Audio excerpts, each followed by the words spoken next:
akan memaparkan materi yang berjudul Aliran-aliran Filsafat, yang mana dosen pengampu saya yaitu Dr. Muhammad Kristiawan, MPD. Baiklah, pada aliran-aliran filsafat, di sini kita akan membahas terlebih dahulu yaitu nativisme. Yang mana tokoh aliran nativisme adalah Schopenhauer. Ia adalah filsuf Jerman yang hidup pada tahun 1788 sampai 1880. Aliran ini berpandangan bahwa perkembangan individu ditentukan oleh faktor keberhasilan belajar ditentukan oleh individu itu sendiri. Pada saat itu, nativisme berpendapat bahwa jika anak memiliki bakat jahat dari lahir, maka ia akan tumbuh menjadi jahat. Dan begitu pun sebaliknya, jika anak itu memiliki bakat baik, maka dia akan tumbuh menjadi baik. Pendidikan anak yang tidak sesuai dengan bakat yang dibawa tidak akan berguna bagi perkembangan anak itu sendiri. Nah, dalam teori ini dinyatakan bahwa perkembangan manusia itu merupakan pembawaan sejak lahir. Teori ini muncul dari filsafat nativisme atau terlahir, sebagai suatu bentuk dari filsafat idealisme dan menghasilkan suatu pandangan bahwa perkembangan anak ditentukan oleh hereditas, pembawaan sejak lahir dan faktor alam yang kodrati. Nah, adapun faktor perkembangan manusia dalam teori nativisme, yaitu ada 3, yaitu yang pertama, faktor genetik. Faktor genetik adalah faktor gen dari kedua orang tua yang mendorong adanya suatu bakat yang muncul dari diri manusia. Yang kedua, faktor kemampuan anak adalah faktor yang menjadikan seorang anak mengetahui potensi yang terdapat dalam dirinya. Faktor ini lebih nyata karena anak dapat mengembangkan potensi yang ada dalam dirinya.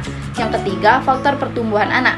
Nah, faktor pertumbuhan anak itu adalah faktor yang mendorong anak mengetahui bakat dan minatnya di setiap pertumbuhan dan perkembangan secara alami, sehingga jika pertumbuhan anak itu normal, maka dia akan bersikap energik, aktif, dan responsif terhadap kemampuannya yang dimiliki. Begitupun sebaliknya. Adapun tujuan dari teori nativisme ini. Nah, di dalam teori ini menurut Leibniz Monad, di dalam diri individu manusia terdapat suatu inti pribadi. Sedangkan dalam teori Arthur Schopenhauer dinyatakan bahwa perkembangan manusia merupakan pembawaan sejak lahir atau bakat.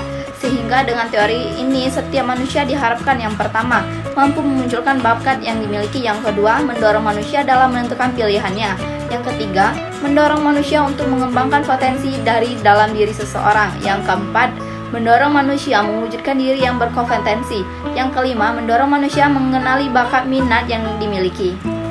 Nah, di sini kita akan membahas tentang empirisme. Empirisme itu ada 2. Yang pertama, empirisme adalah suatu aliran dalam filsafat yang menyatakan bahwa semua pengetahuan berasal dari pengalaman manusia.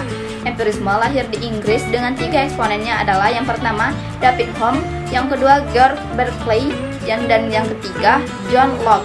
Nah, empirisme secara etimologis yaitu aliran dalam filsafat yang berpandangan bahwa pengetahuan secara keseluruhan atau parsial didasarkan kepada pengalaman yang menggunakan indera. Nah, secara terminologis terdapat beberapa definisi mengenai empirisme, diantaranya yaitu doktrin, bahwa sumber seluruh pengetahuan harus dicari dalam pengalaman, pandangan bahwa semua ide merupakan abstraksi yang dibentuk dengan menggabungkan apa yang dialami. Pengalaman indrawi adalah satu-satunya sumber pengetahuan dan bukan akal.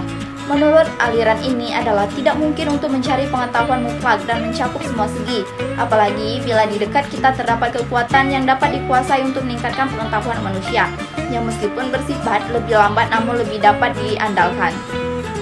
Nah, aliran empirisme ini dibangun oleh Francis Bacon dan Thomas Hobbes, namun mengalami sistematisasi pada 2 tokoh berikutnya yaitu John Locke dan David Hume. Yang pertama, John Locke. Ia lahir pada tahun 1632 di Bristol, Inggris dan wafat pada tahun 1704 di Outes, Inggris. Ia juga ahli politik, ilmu alam, dan kedokteran. Dengan ungkapan sikap Locke, yaitu segala sesuatu berasal dari pengalaman indrawi, bukan budi atau otak. Otak tak lebih dari sehelai kertas yang masih putih, baru melalui pengalamanlah kertas itu terisi. Nah, yang kedua itu David Hume. David Hume lahir di Edinburgh, Scotland pada tahun 1711 dan wafat pada tahun 1776 di kota yang sama. Hume seorang yang menguasai hukum, sastra, dan juga filsafat. Karya terpentingnya ialah An Inquiry Concerning Human Understanding terbit pada tahun 1748 dan An Inquiry into the Principles of Moral yang terbit pada tahun 1751. Pemikiran empirismenya terakumulasi dalam ungkapannya yang singkat yaitu I never catch myself at any time without observation, atau saya selalu memiliki persepsi pada setiap pengalaman saya.